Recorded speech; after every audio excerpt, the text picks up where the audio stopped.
नमस्कार दोस्तों, स्वागत है आपका सीबी स्मार्ट क्लासेस में। दोस्तों, यूपीपीएससी से एक नई शिक्षक भर्ती आ चुकी है। आपके लिए गुड न्यूज़ है। और इस भर्ती में शैक्षिक योग्यता क्या मांगा गया है, वेतन कितना होगा, एज कितनी मांगी गई है, पदों की संख्या कितनी होगी और अन्य पूरी जानकारी आपको इस वीडियो में दी जाएगी। आवेदन कैसे करें इसके बारे में भी बताया जाएगा। तो दोस्तों, वीडियो पूरा देखिएगा और पसंद आए तो इसको लाइक ज़रूर कीजिएगा।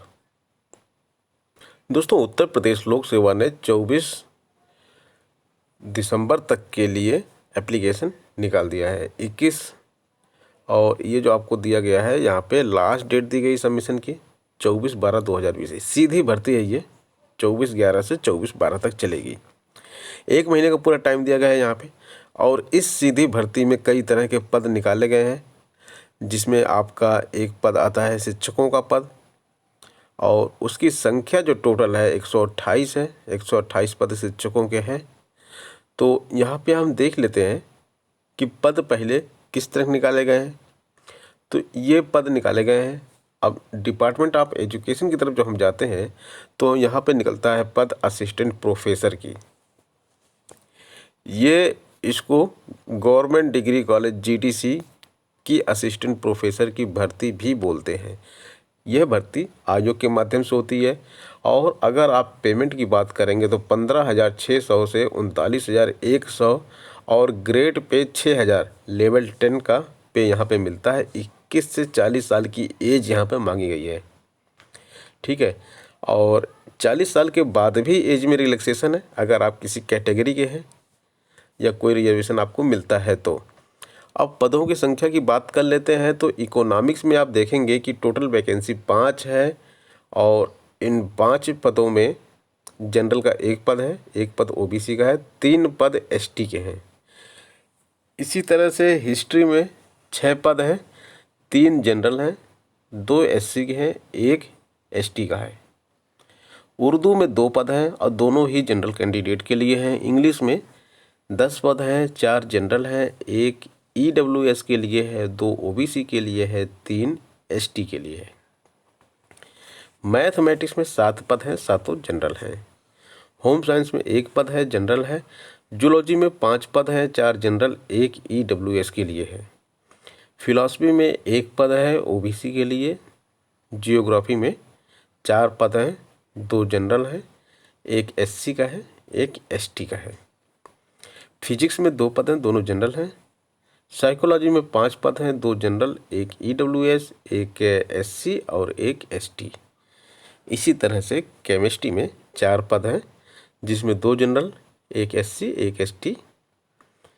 पॉलिटिकल साइंस में 8 पद हैं, 3 जनरल, 1 ओबीसी, 1 एससी, 3 एसटी के हैं। बॉटनी में 13, 10 general, 1 EWS, 1 SC, 1 ST.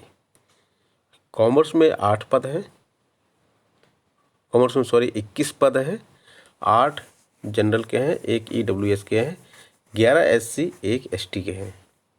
Education में 5 पद हैं, 3 जनरल, 2 ओबीसी। और सोशोलॉजी में 15 पद हैं, 12 जनरल, 2 ईडब्ल्यूएस, 1 एसटी।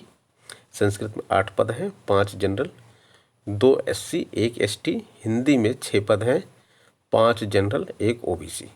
तो सब मिला के 128 पदों की ये भर्ती है। अच्छे पद हैं। और इसमें 19 विषयों की ये भर्ती है।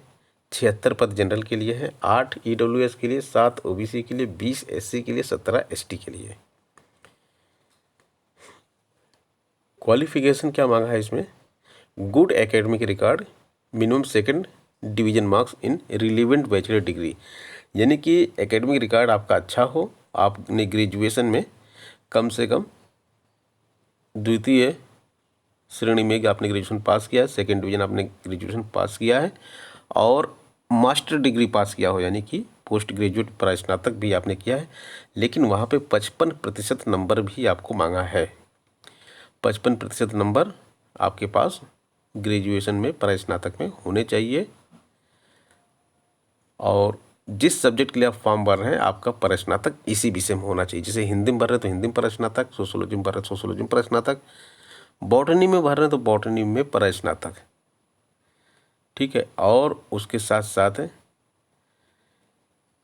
आपने किसी फॉरेन यूनिवर्सिटी से अगर कोई इक्विवेलेंट डिग्री की है तो भी इसमें चलेगा।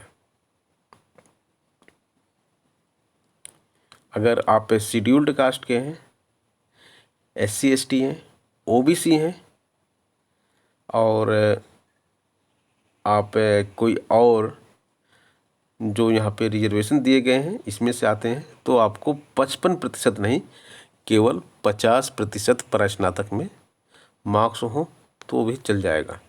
तो 55% सबके लिए है, 5% आपको छूट दी गई है यहाँ पर, ठीक है।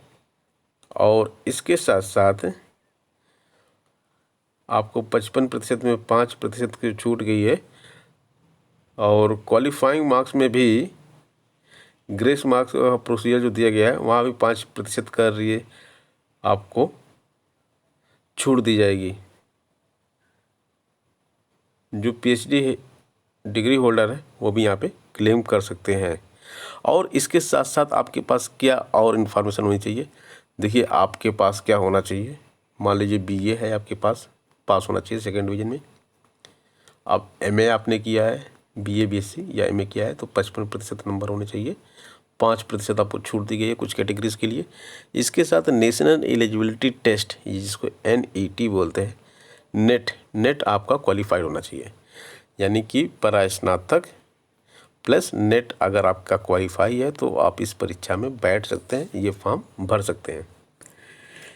अगर इसके बाद भी कोई डाउट आपको आती है तो आप कमेंट बॉक्स में कमेंट करके पूछ सकते हैं। और यहाँ पे आगे और भी डिटेल्स दी गई है इन पोस्ट के लिए, तो वो भी अगर कोई प्रॉब्लम होगी तो आपको उसके बारे में भी बता दिया जाएगा। और सिलेबस भी यहाँ पे लास्ट में दिया होगा इसका, तो आप फॉर्म भर के परीक्षा की तैयारी शुरू कर सकते हैं। तो दोस्तों ये थी आज की अपडेट, मिलते हैं नेक्स्ट वीडियो में नई अपडेट के साथ। धन्यवाद।